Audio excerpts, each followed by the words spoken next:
Cool, hello. So welcome to Kickstart 02, the second in our events. It's pretty amazing to see everybody here. Have you all travelled quite far? Yeah. I saw there were some people from Australia yesterday, which is absolutely amazing to see people, come over internationally. And this time I'm not hosting.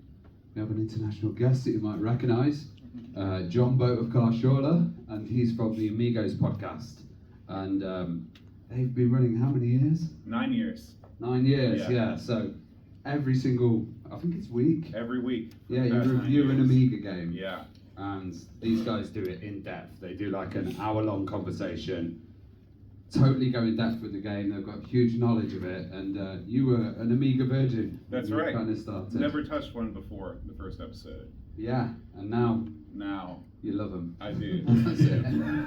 So, Boat's going to be hosting and talking about some of the absolutely amazing Amiga titles we've got. We've got Tony Warriner, who's coming up tomorrow as well. Later on, we'll have Pete Cannon today. There's going to be a live Amigos episode with Mike Daly. But today, we've got Stu Cambridge from Sensible Software. Woo! Thank you very much. Cheers. And I will leave you folks to it then. Okay. All right. Okay. How you doing, Stu? I'm very well, thank you. How are you? I'm doing great. Good. So, let's go back to the beginning, the very beginning. Ravi, did you turn that mic off? Yeah, he'll do okay, that. Cool. So, tell me about your very first computer. That's going back a long time. Mid-80s, I wanted a Commodore 64.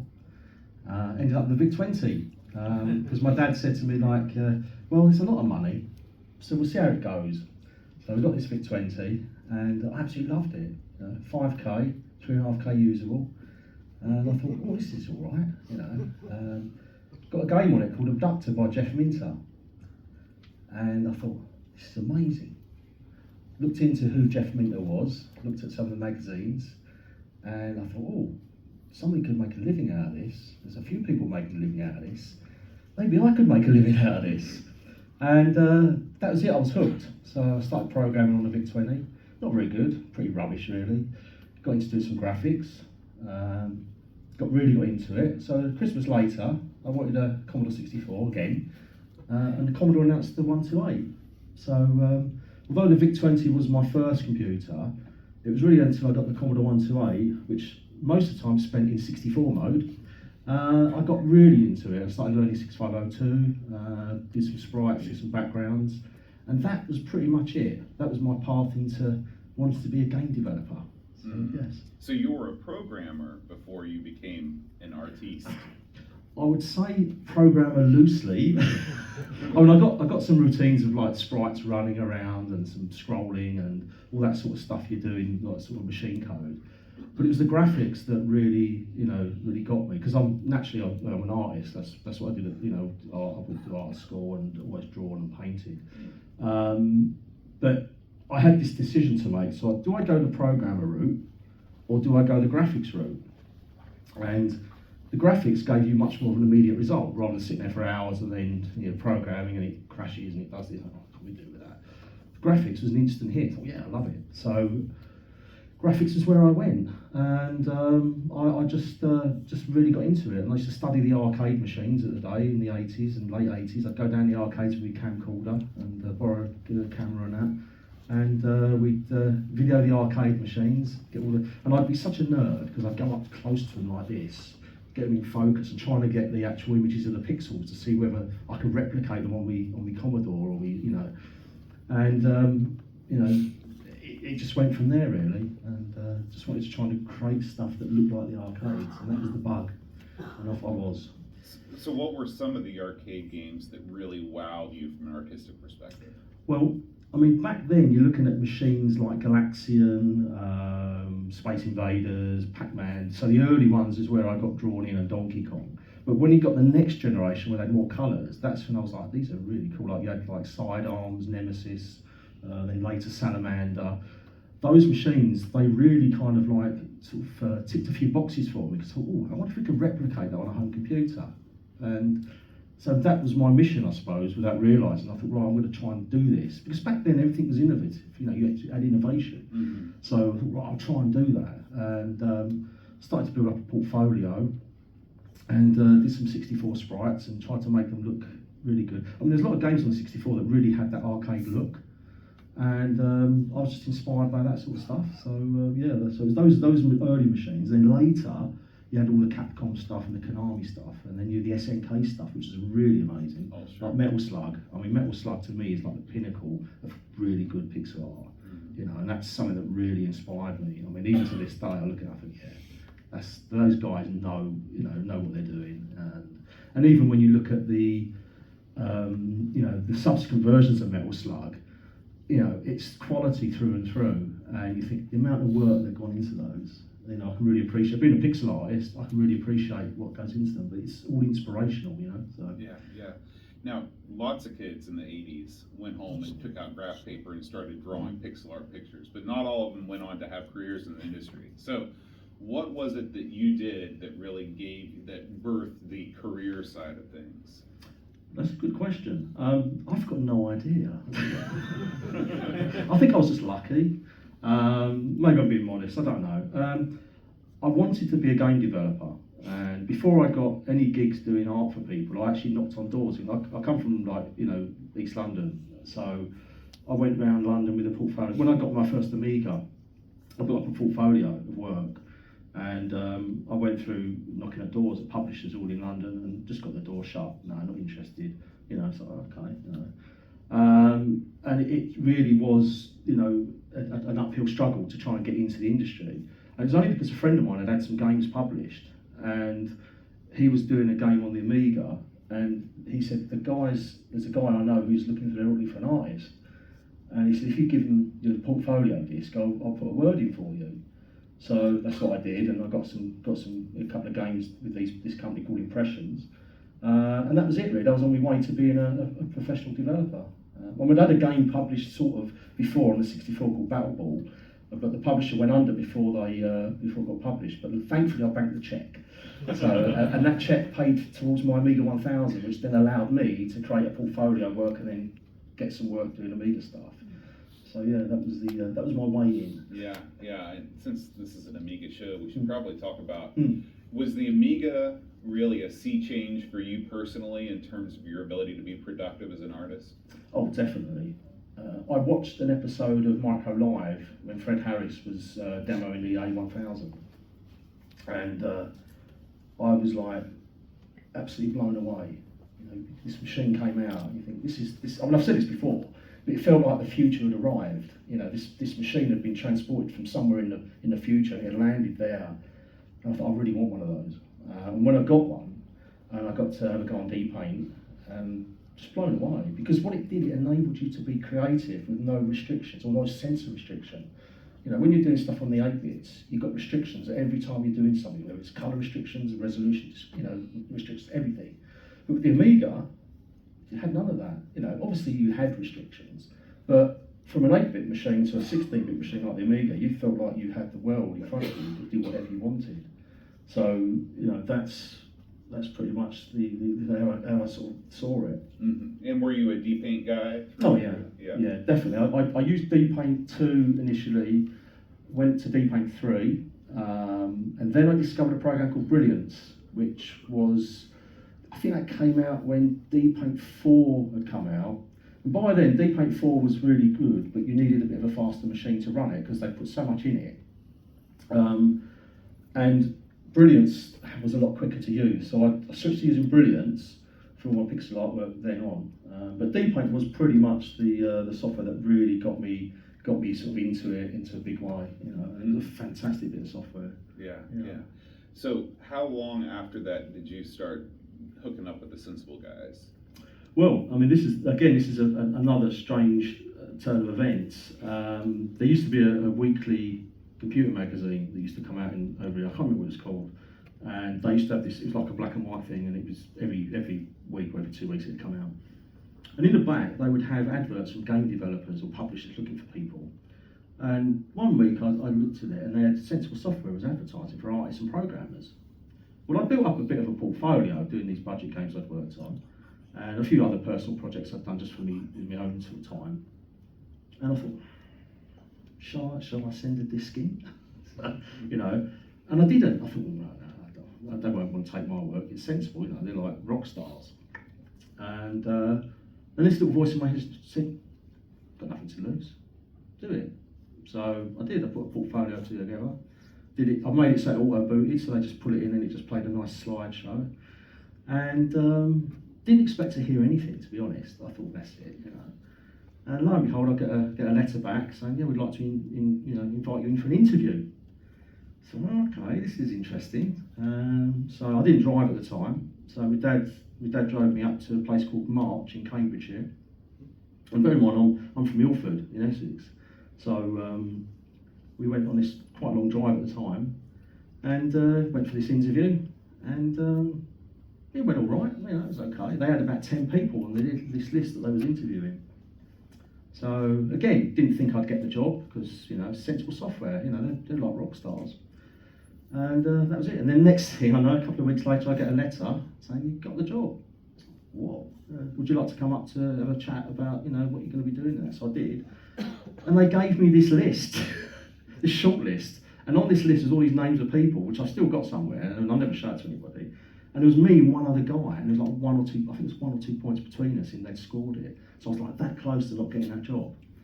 So yeah, and that was it really. That was a turning point where I, you know, joined Sensible and become one of the gang. Yeah. What was the first project you worked on with them?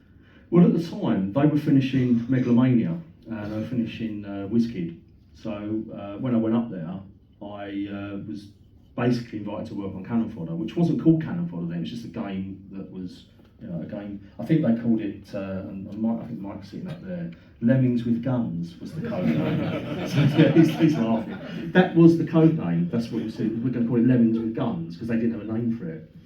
And it's like, okay. But then it all went pretty much sour because Mirasoft, who they'd had to deal with, was going under, and it was all looking pretty bad. And there was a very, very high chance that Sensible would have gone under because they couldn't get a deal, which meant that the job that I was employed to do wouldn't have happened. So for about 2 months after I'd actually been given the job, we didn't actually do a lot. We was working on other bits and pieces. And I think we ended up a little bit fuzzy because the start of Cannon Fodder and the start of Megalomania on the Mega Drive were around the same time. But we worked on Mega Drive Megalomania, converting that.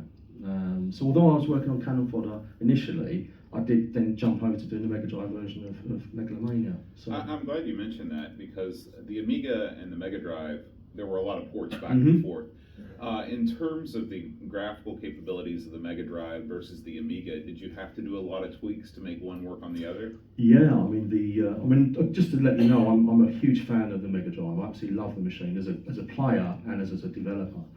But one thing that really bugs me is it's got a 512 colour palette, and you can only have 4 palettes on screen at once. So you've got like 16 colours times 4. Well, you've got an Amiga, you know, which has got a 4096 colour palette. One problem you've got is that when you convert your graphics over, you get a step of the colour where it's trying to fit them into. It's like porting an Amiga going to an ST. You know, it looks rubbish. You know, it's not. Any ST owners in here? It's a lot of rubbish. Yeah. Here's the door. What are you doing in here? But you get. I do like the ST. I really do. It's not like, you know, it's just banter, isn't it? But one of the problems as a developer is you think, well, how'd you get around that? Now, some developers would use stippling, which I was never really a fan of. But thankfully, the graphics that John had done for Megalomania were quite bright and quite colourful, and they lended themselves really well to going on the Mega Drive.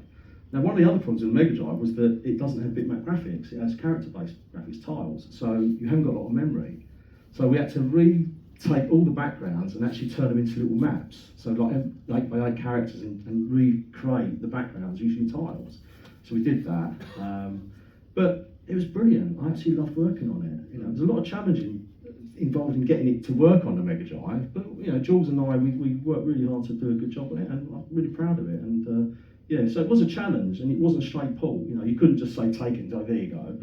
Totally different architecture. And we got the Amiga, which, you know, has got a lot of memory. The Mega Drive's only got like 64K working memory. So you're trying to squeeze an awful lot into a little space. and it's a big challenge. Yeah. What was the culture like at Sensible back then? Yeah, rock star. No. It was good. I mean, in all honesty, we all had the same goal, and I think one of the reasons that I got on well with them is because we all had this single goal of making a good game. You know, there was no bullshit in terms of like, oh well, I'm not coming in today, or we all just got on with it. And I think that was the magic at that time at Sensible, was that everybody who worked there. There was only a small crowd of us. And there was Jules, myself, got John, Chris, and then you got Chris Chapman, Dave Corn would come in and go sometimes, and then you had like Richard Joseph, who would sort of later come on to do all the music. But we all got on really well, and we all had a single focal point, which was to make the games the best we could, you know, in our respective skill sets, and that was it. But along the way, you know, we all had a good laugh. It was like a load of mates in an office all day long having a laugh. Mm-hmm. We got a load of work done, but it was very light-hearted. It was, you know, we were always joking. You know, I mean, one day we had in the old March offices, Chris Yates went out one day and he came back with a load of radio-controlled cars. And where our offices were based, we had like, it was right next to the old railway line, and on the other side was the actual main station into March, and there was like a disused bit, and the platform was still there, like the goods platform. So we had this bank of like chargers on the wall with all the rechargeable batteries, and we would just go take these radio controls out, the cars out, and just launch them off this platform. That was great. You know, and then we go back and do a bit more work. You know, and that was the sort of environment it was. Yeah. You know? Now, this was the sort of the era of the rock star programmers for the Amiga. You had the Bitmap brothers taking promotional photos with sunglasses with a helicopter and stuff. Did you actively hate those guys? No. No, they were great bunch. No, honestly, we didn't. We got on well with them. But the rivalry thing works, doesn't it? In terms of the press, they love all that. So you play up to it a little bit. But no, we all got on well. Was there some contact? I mean, you and Team 17, Bitmap brothers, did you guys ever talk to each other or collaborate? Not collaborate. From my point of view, no, because I was just like a foot soldier, I suppose. I think later, I mean, with the internet appearing, then obviously that kind of thing became more, you know, more common. You could interact with people more. But certainly back then, the only interactions you had with other developers was if you met them at trade events or you went on a jolly somewhere. But I mean, in terms of going back to the rivalry thing, I was never really aware of any rivalry between us at that level. Not in a kind of like a bitter and twisted way. Yeah. It was always like light-hearted, you know. Did you ever feel trapped by only designing games with many tiny men?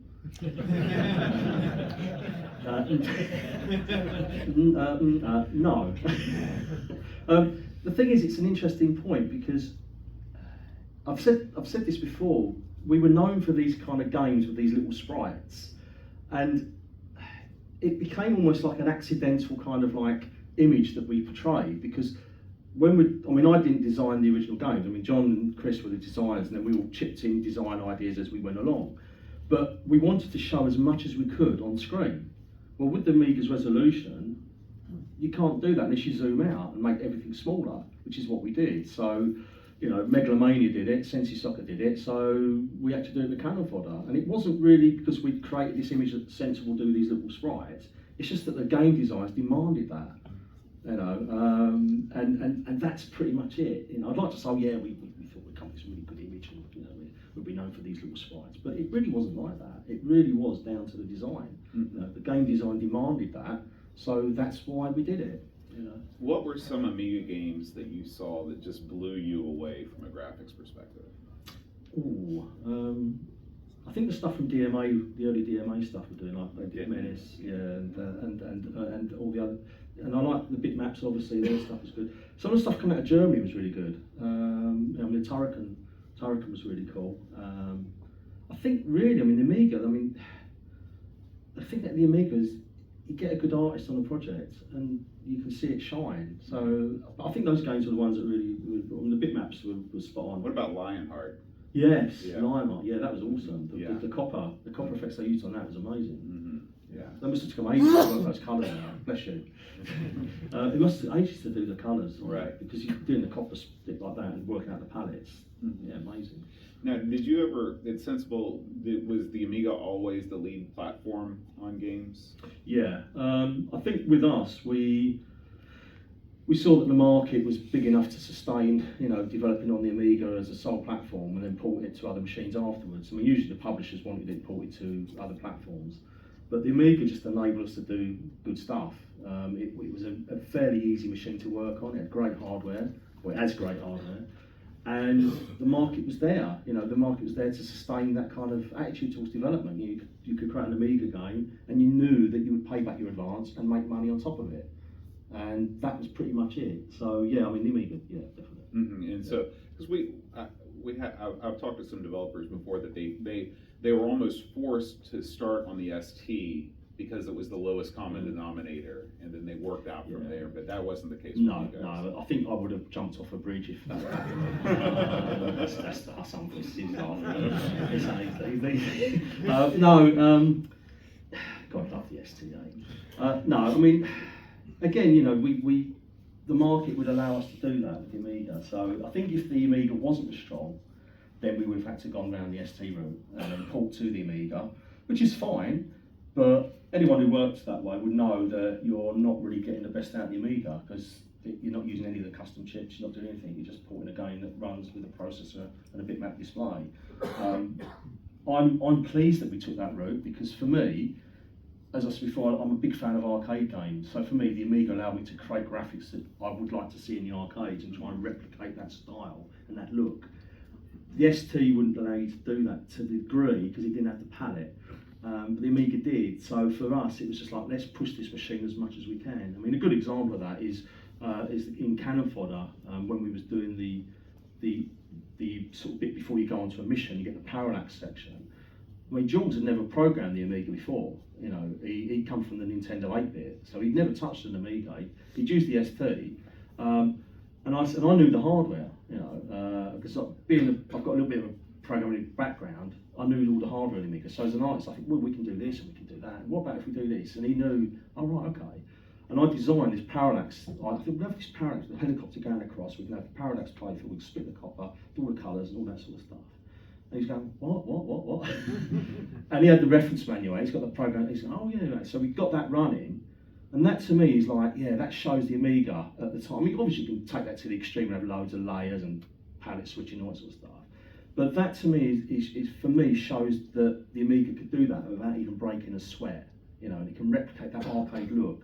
And it's like, well, I can eat that for breakfast. What's next?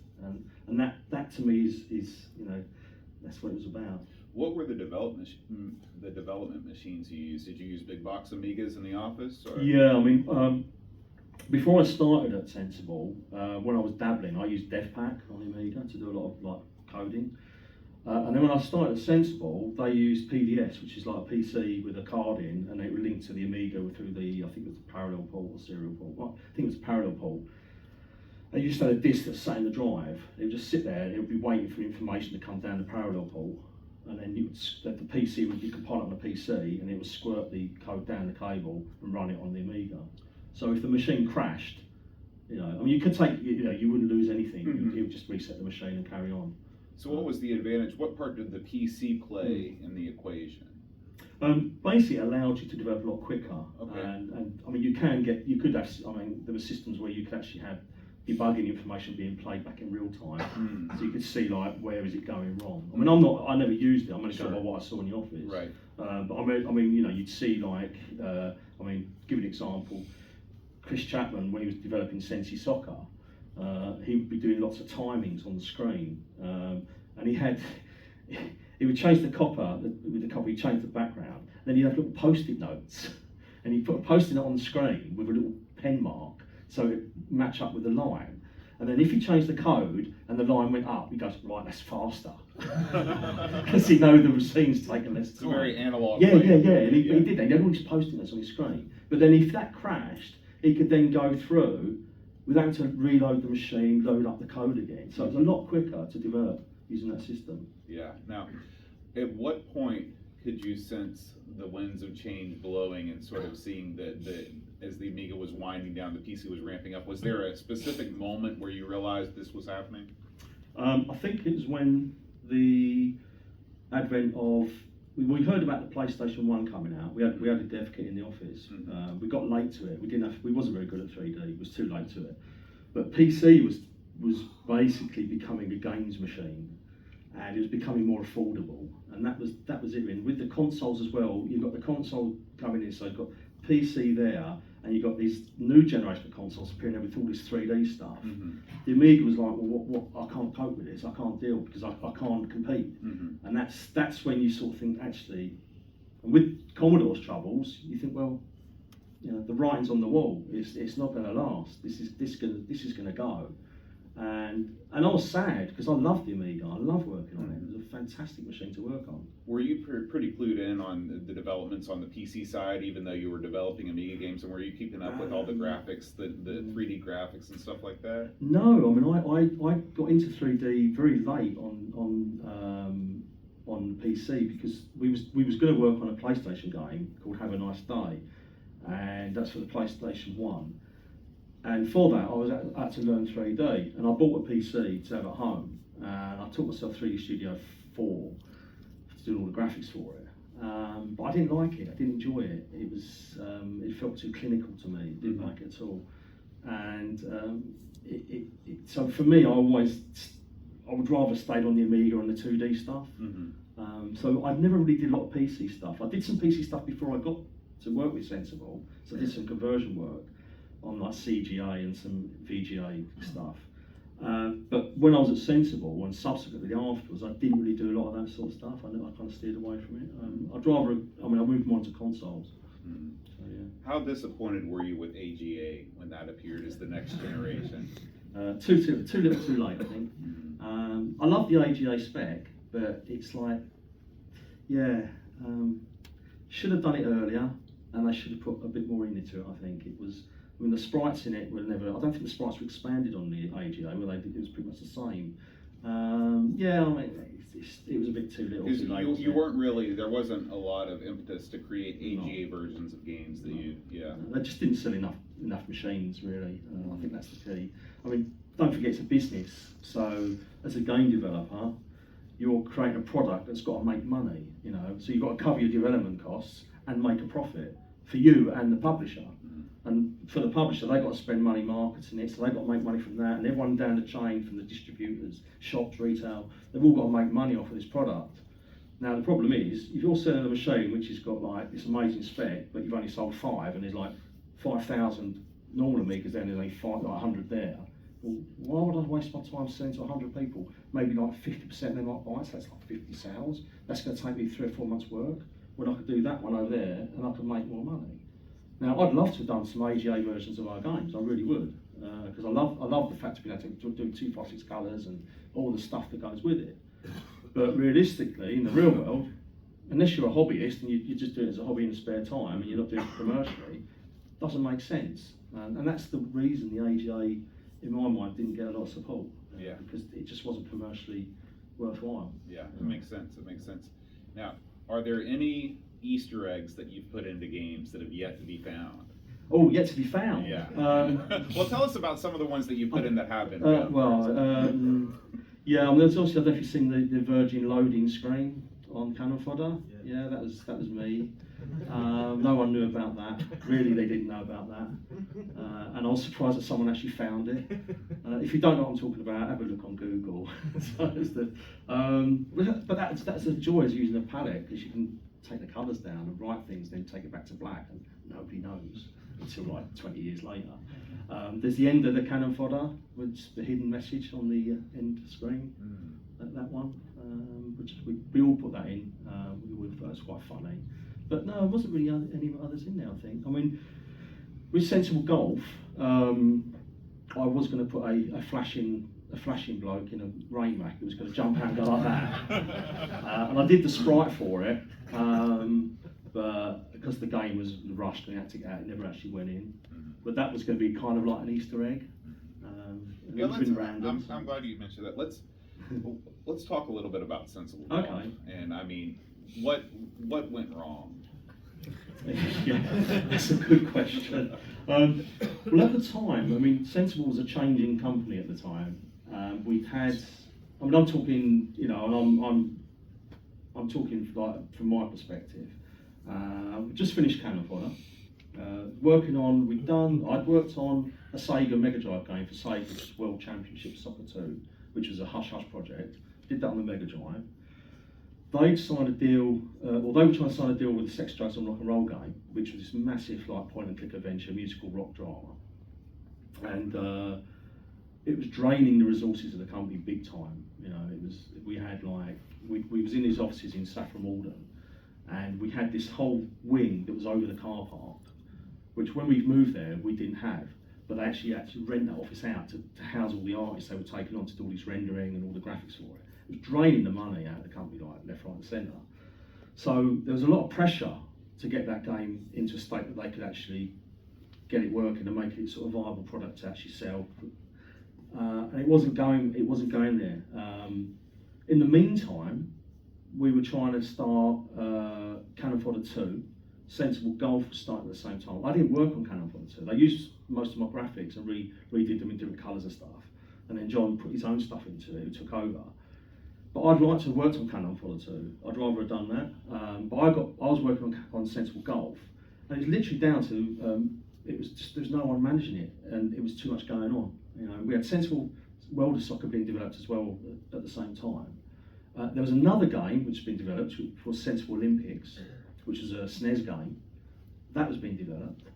So there was all these things going on. Now, although John and Chris were very hands off with the management of the project, because when it was small, because we all worked in this, it was like groups in one room. You know, when it was all these projects going on, the time wasn't being spent by either of them to actually manage it properly, and time was ticking. So with Sensible Golf, we didn't have a long time to develop it. So I had loads of ideas to put something, didn't go in. Jules was working on Cannon Fodder 2 and Sensible Golf at the same time. So his time was divided between two projects, which was bonkers, absolutely bonkers. So a lot of stuff in Sensible Golf just didn't go in. So, I mean, even the game now, you look at the game now, and some of the graphics aren't finished. Some of the animations were work in progress animations that ended up going into the final release. And it kills me that they went out like that, it really does, because I'm a bit of a perfectionist when I do anything, and it's like, it really bugs me that I didn't get time to finish it all off. Right. But there's loads of stuff didn't happen in it. I mean, the backgrounds there was lots of different backgrounds I wanted to put in there. Little incidental animations, like little. Do you know, like the Nintendo stuff? We get like little birds and all the stuff that we want to do that with it and have like little fish jumping out the water. Yeah, rabbits would jump around sometime. Get the old flasher coming out, but none of that happened. And the presentation was kind of okay. The music was all right. Sure. We even shot a music video for it. But the game just. It wasn't quite there, we just missed it. It wasn't finished. Is the music video available anywhere? I've got it, but I can't release it because I don't own it. John's got it. I think he owns it, or I think he's got it. So yeah. Was it a golf? It's a private showing sort of thing. Yeah. So, speaking of deadlines, how impacted were you and the team by deadlines that were sent down beyond your control? Deadlines? What are they? Yeah, I mean they were brutal at times. Cannon Fodder was the worst because we had to get it. I mean, anyone who's a game developer at that time will know and appreciate that, because you've got a physical product that's got to be duplicated.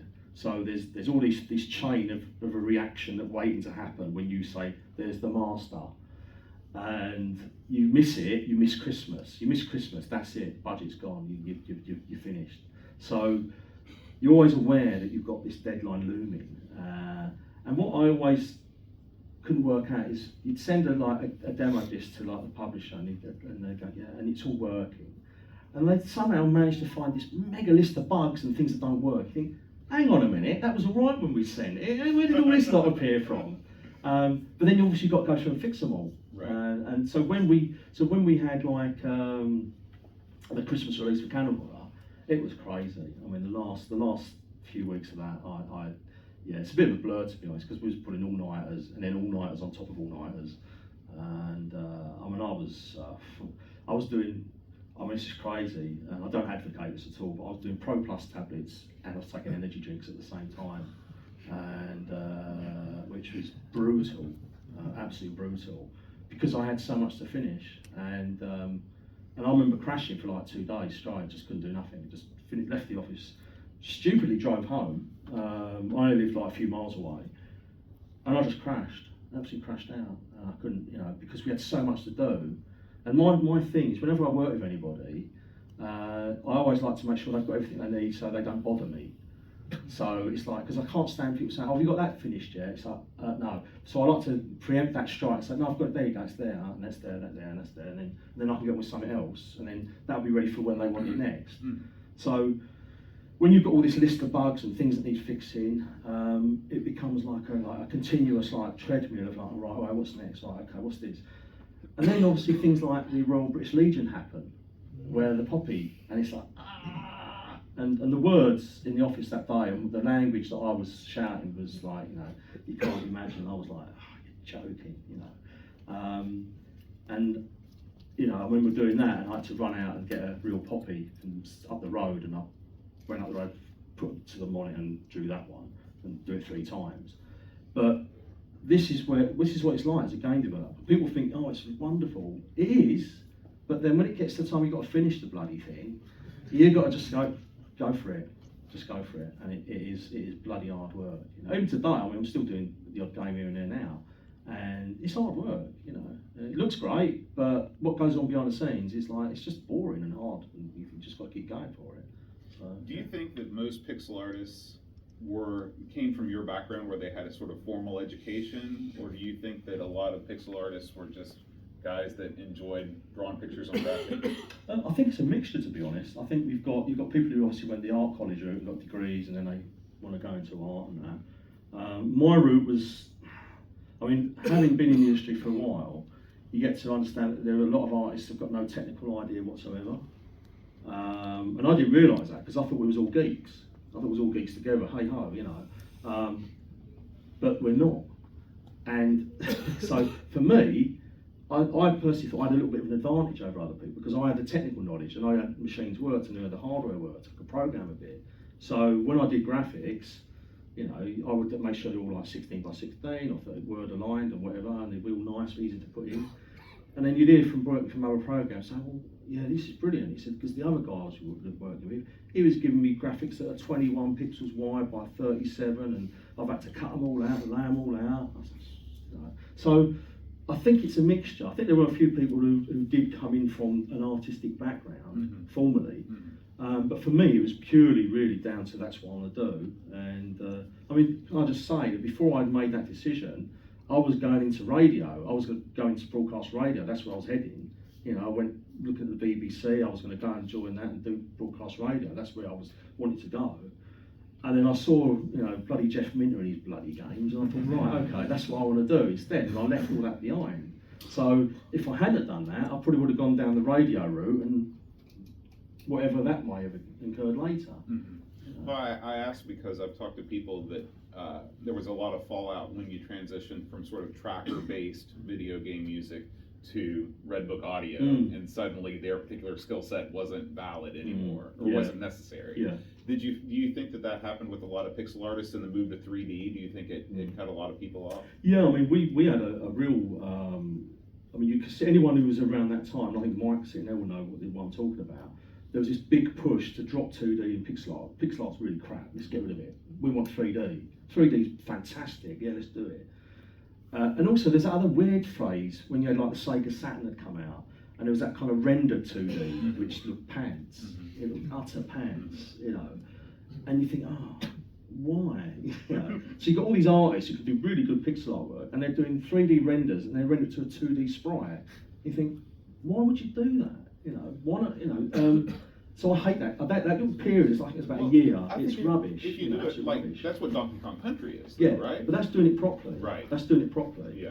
I'm talking about when they do it because they don't want to get someone to draw the graphics, and they just render something out, and it looks, the aliasing's rubbish. It's got stippling. It's not done. The way they did Donkey Kong Country was superb. That's a good example of using 3D rendered stuff as 2D properly.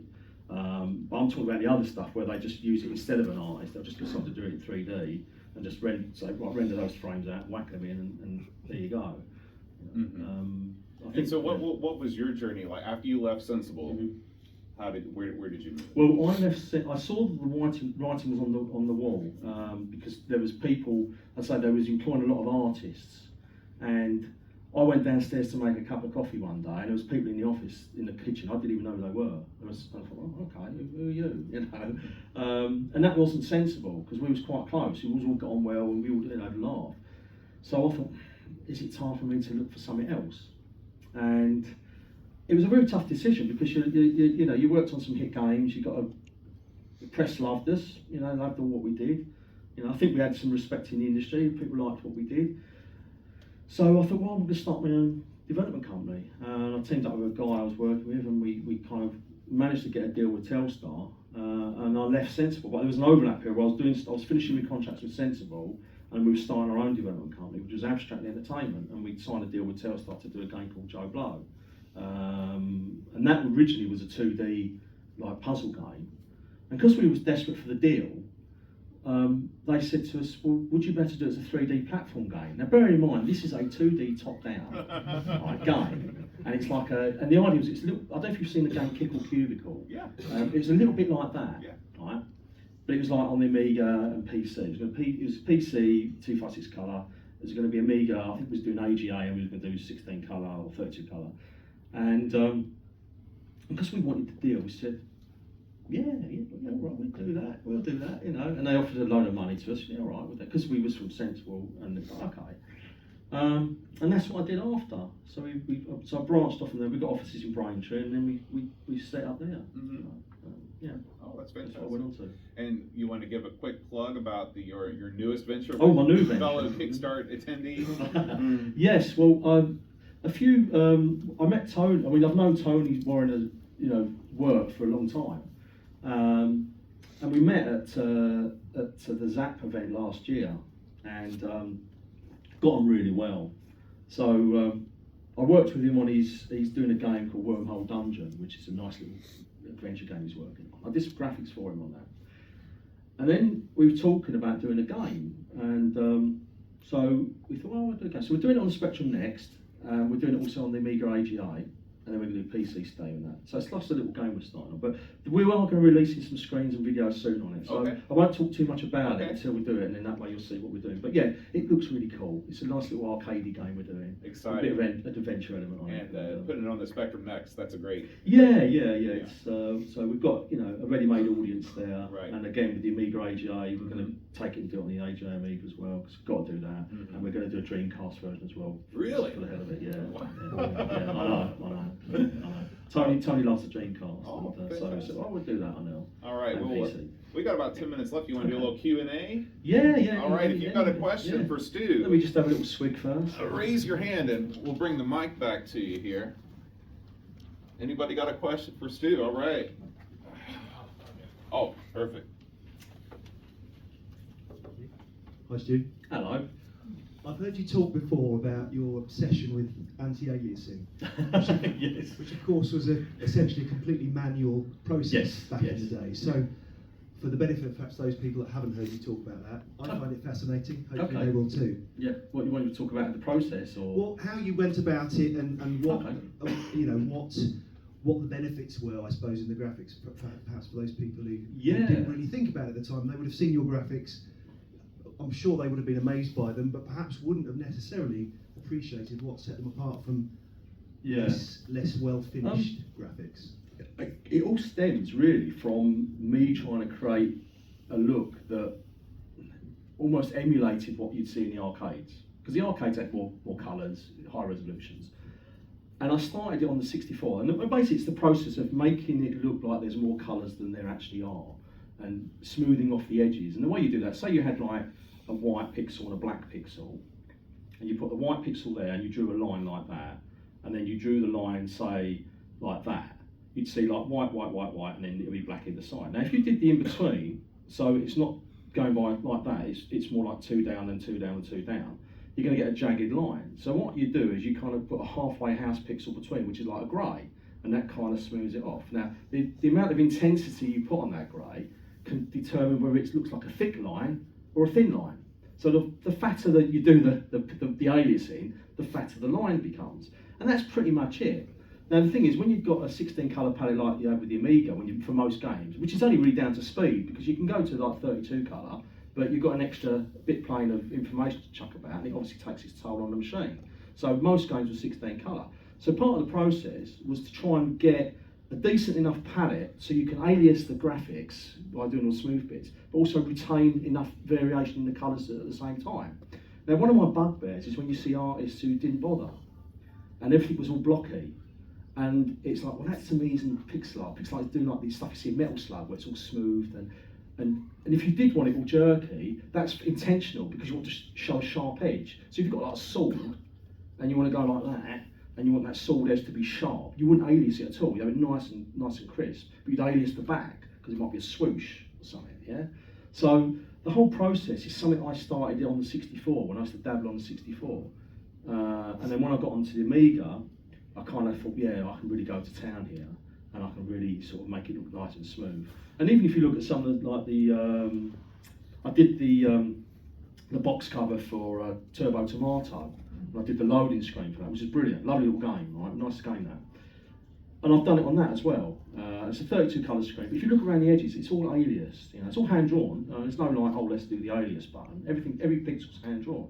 You know, I mean, you can do it with a button. You say, yeah, but it looks rubbish. You know, but I think that's the knack is just to do it. I mean, I do pixel portraits, not plugging it. I'm just telling you as it is. But when I do pixel portraits of people, it's the same process. I'll have like a photo of the person there, and then I'll be like drawing it and like, you know, plotting the pixels as I'm seeing it on the photo, and I'm aliasing as I go.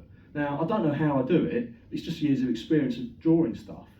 But it's just like a process, you know, you get to do it and you just kind of becomes part of how you draw stuff, you know. So visit booth 432 for your own pixel portrait. Yeah. Oh, if anyone wants a pixel portrait, yeah, give me a shout and I'll give you a little discount.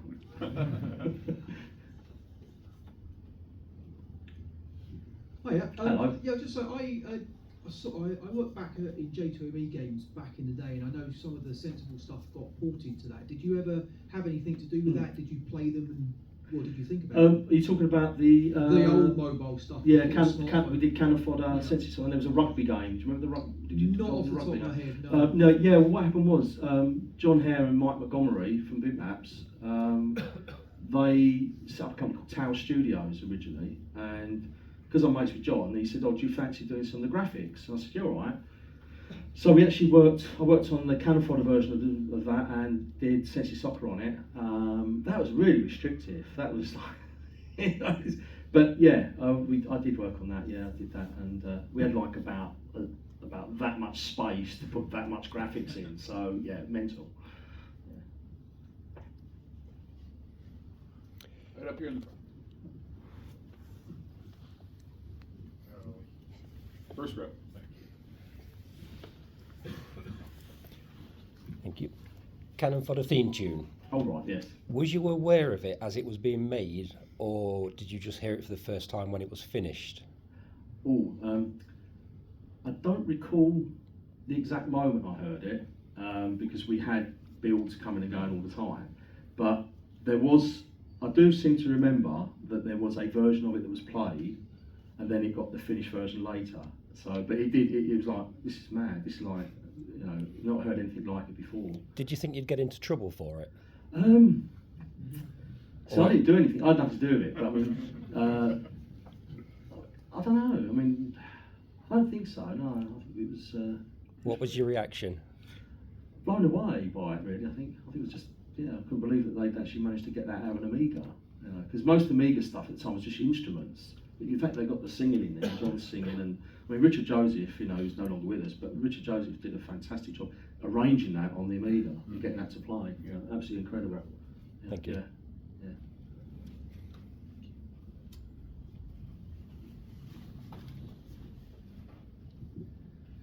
We were watching the Cannon Fodder video today. Were you in that? Do you have any memories of that? The CD32. Oh right, yes. Yeah, that was pretty cool actually doing that. We had a day out. They let us out for the day. Yeah, that was filmed around a place called Castle Hedingham in Essex, and we had we had to go to this fancy dress place who did all the costumes for like TV production, movie production, and we had all the uniforms. I remember picking out what I was going to wear, and then we then got to this other guy who actually owned military vehicles. You know, it's his hobby. He looked like Timmy Mallet, this guy. That's all I remember of him. He actually looked a bit like Timmy Mallet's brother, if he had a brother. I don't know if he might have a brother. And this guy was totally. You might have to explain to the host who Timmy Mallet Oh, Timmy Mallet is a 90s kids TV. Oh, okay. Quite irritating as well. No idea. He'd have this like mallet. You know, his mallet. He'd have like a mallet. He'd go like that to people. But he was really Sophisticated. irritating, really irritating. But he looked like this guy. Yeah, and then we got these army vehicles, and then we went to this location up in Castle Hedingham, and that was it. And we filmed it. There was a church. We went in the back. There was a field behind the church, and we were told to just do a bit of dancing, do a bit of jumping around, and all this sort of stuff, and a few pictures. And the only thing I wish I'd known, well, I suppose all of us really, we should have been aware at the time what we was actually doing and how it would have been edited, because we didn't take it as seriously as maybe we should have done. Not in a jovial way, but if I'd have known then that it was going to be used and seen years later, then I might have thought, oh, maybe I should put a bit more effort in. But it was like, all right, okay. And there's a bit in it where I'm pretending to be shot, and I just couldn't stop laughing. And you can see it now. You see it's like, yeah, I'm like, oh. It's like no. Yeah, but it was good fun. It was really good fun, you know. And I remember we finished filming that. And the guy who filmed it, he worked for Anglia TV, which is like a regional news station area, and he filmed it. He was the guy who filmed it for us. And then on the way back, we went in the pub on the way back, had a couple of pints, and yeah, it was a good day. It was a good day. It's nice to know that we did it, you know, rather than just not doing anything like that, because it's just an extra thing we did, like along with the cover discs and all the other stuff we did. So it's nice to look back on. And of course we did a sensible soccer one, and we did a sensible golf one as well. So but then I don't think they were released. I think the sensible soccer one did come out, but the golf one's never seen the light of day. So you know, I can't show it because I don't own it, but I have got it. So yeah. We have time for one more question. One more.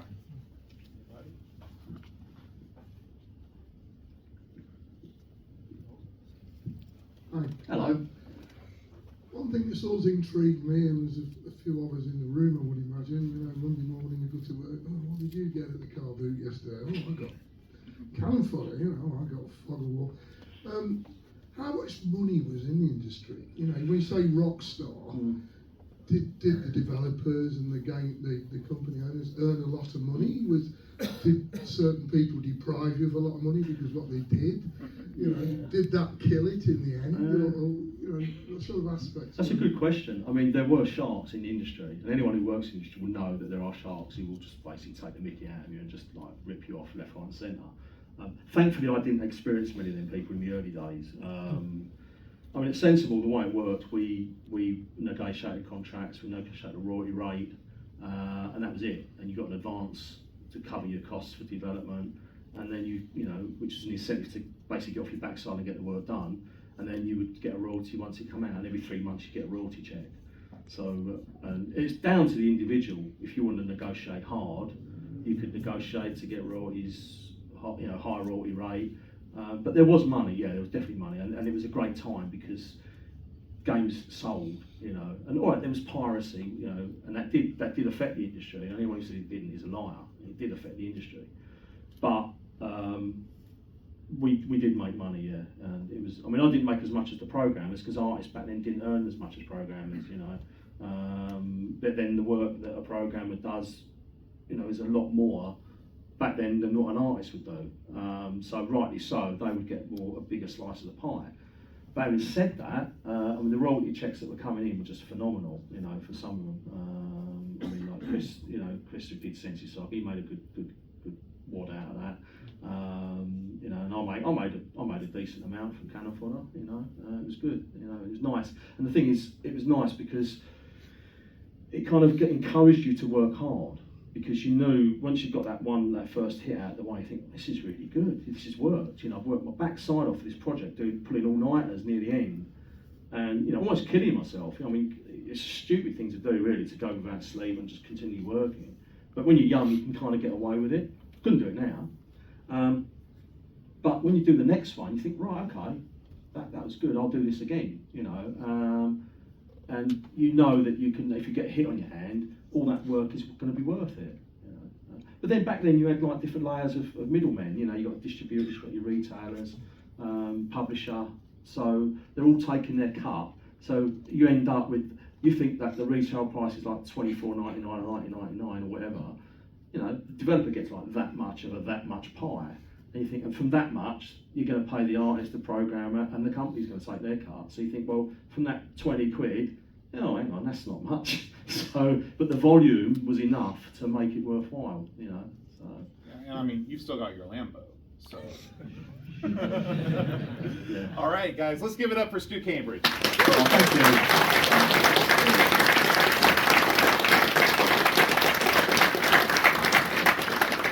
All right, so tune back in this afternoon. I'm going to talk to Mike Daly, and until then, enjoy the show. Thank you.